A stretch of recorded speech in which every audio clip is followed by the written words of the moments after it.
एकनाथ शिंदे यांच्या नेतृत्वाखालील शिवसेनेत झालेल्या बंडावेळी एकनाथ शिंदे यांच्यासोबत गेलेले नेते आणि आमदारांविरोधात ठाकरे गटाचे प्रमुख उद्धव ठाकरे यांनी आक्रमक आघाडी उघडली आहे. विधानसभा निवडणुकीत शिंदेंना साथ देणारे नेते ज्या ज्या मतदारसंघांतून निवडणूक लढवत आहेत, तिथे जाऊन उद्धव ठाकरे त्यांच्यावर बोचरी टीका करत आहेत. दरम्यान, आज पाटण येथे झालेल्या सभेमध्ये ठाकरे गटाच्या उमेदवाराचा प्रचार करताना उद्धव ठाकरे यांनी येथील शिंदे गटाचे उमेदवार शंभूराज देसाई यांच्यावर अगदी बोचऱ्या शब्दात टीका केली होती. या टीकेमुळे शंभूराज देसाई कमालीचे संतप्त झाले असून त्यांनीही उद्धव ठाकरे यांना प्रत्युत्तर दिलं आहे. उद्धव ठाकरे यांच्या टीकेला प्रत्युत्तर देताना शंभूराज देसाई म्हणाले की, मी माझी पत्नी प्राप्तिकर भरतो, त्यामुळे कुठल्याही आणि कसल्याही चौकशीला सामोरं जाण्यास मी तयार आहे.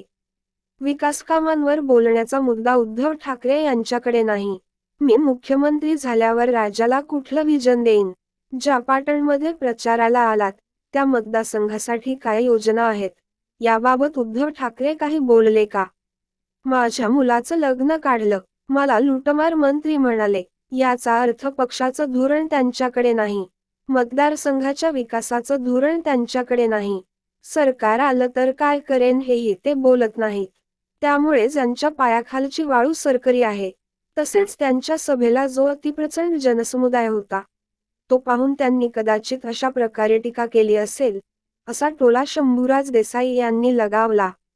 ते पुढे म्हणाले की, माझ्या आजोबांच्या राजकीय जीवनावर भाष्य करण्याइतपत उद्धव ठाकरे हे मोठे आहेत असं मला वाटत नाही. माझ्या आजोबांचे आणि बाळासाहेब ठाकरे यांचे काय संबंध होते, याबाबत बाळासाहेबांनी जाहीरपणे सांगितलेलं आहे. दिवंगत बाळासाहेब देसाई हे काँग्रेसमधून मंत्री झाले होते, हे सत्य आहे. परंतु पुढे काँग्रेसकडून आमच्या कुटुंबावर जो राजकीय आख्याय झाला, त्यामुळे आम्हाला वेगळी भूमिका घ्यावी लागली. त्यावेळी बाळासाहेब ठाकरे यांनी मला शिवसेनेत घेतलं होतं. मनोहर जोशी हे त्याचे साक्षीदार होते.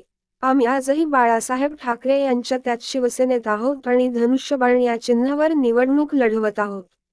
आम्ही बाळासाहेबांचे आणि हिंदुत्वाचे विचार कधीही सोडलेले नाहीत, असेही शंभूराज देसाई यांनी सांगितले. दरम्यान, शंभूराज देसाई यांच्यावर टीका करताना उद्धव ठाकरे म्हणाले होते की, हे आता खूप झालं. गद्दारी, गद्दारी किती गद्दारी, पाटणशी गद्दारी. मला नेमकं कळतच नाही की, कुणी म्हणतंय, उद्धव ठाकरे म्हणजे शिवसेना काँग्रेससोबत गेली म्हणून आम्ही गद्दारी केली. इथले जे लुटमार मंत्री आहेत त्यांना विचारतोय की, तुमचे आजोबा काँग्रेसमध्ये होते. काँग्रेसमध्ये काय झालं ते तेव्हा तुम्हा दिसलं नाही काय? पुढे काँग्रेसमध्ये यांना कुणी विचारेना, म्हणून हे शिवसेनेमध्ये घुसले. आपल्यालाही दया आली. बाळासाहेब देसाई आणि शिवसेना प्रमुखांचे ऋणानुबंध तेव्हा होते म्हणून यांना पक्षात घेतलं. पण हा असा लुटमार करणारा करंटा असेल असं आपल्याला वाटलं नव्हतं, असं उद्धव ठाकरे म्हणाले.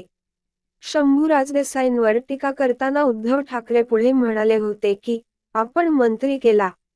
पण शिंदेंनी सांगितलं की, गद्दारी झाली तेव्हा हाच लांडगा पुढे होता.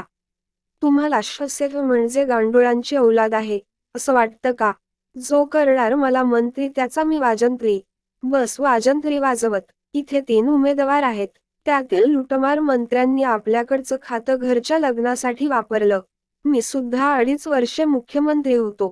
त्यामुळे आमचेही प्रशासकीय विभागात संबंध आहेत. त्यामुळे कुठे कुठे पैसे गेले हे सांगत असतात. जरा थांबा, आपली सत्ता आल्यावर सगळी प्रकरणं कशी मार्गी लावतो ती बघा, असा इशाराही उद्धव ठाकरे यांनी दिला होता.